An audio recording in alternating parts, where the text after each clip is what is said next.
Je m'appelle Émilie de Sand, j'ai 22 ans, j'habite à Vic et j'ai un CFC de polymécanicienne.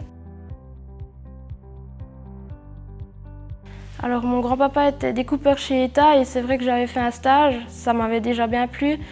Après mon papa, il est aussi décolleteur et quand je suis allée faire plusieurs stages, c'est vraiment ça qui m'a décidée en fait. C'était d'apprendre à programmer surtout.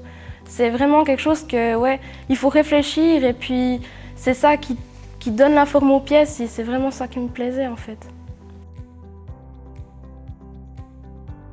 C'est l'habitude cette fois, maintenant je suis habituée, mais c'est vrai qu'au départ c'était vraiment difficile.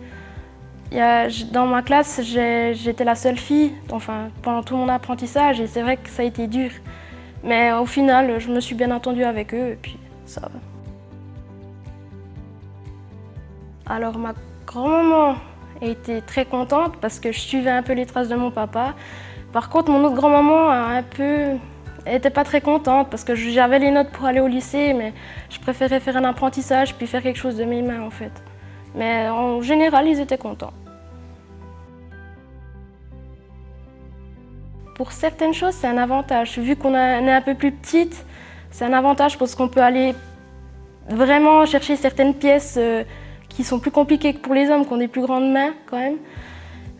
Puis le désavantage, c'est quand même qu'on a moins de force et certaines fois, on est obligé d'aller appeler un collègue parce qu'on n'arrive pas à dévisser, par exemple, quelque chose. Mais sinon, ça va, ça se tient, je dirais. C'était vraiment mon papa.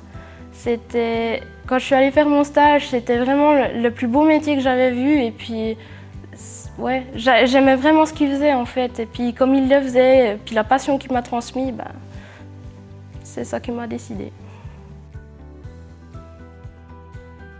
On n'est pas beaucoup comme filles et ils adorent avoir des filles dans l'atelier. Ils sont vraiment prévenants les gens et ils font vraiment attention à ce que vous ayez tout en fait, pour pas vous dégoûter du métier.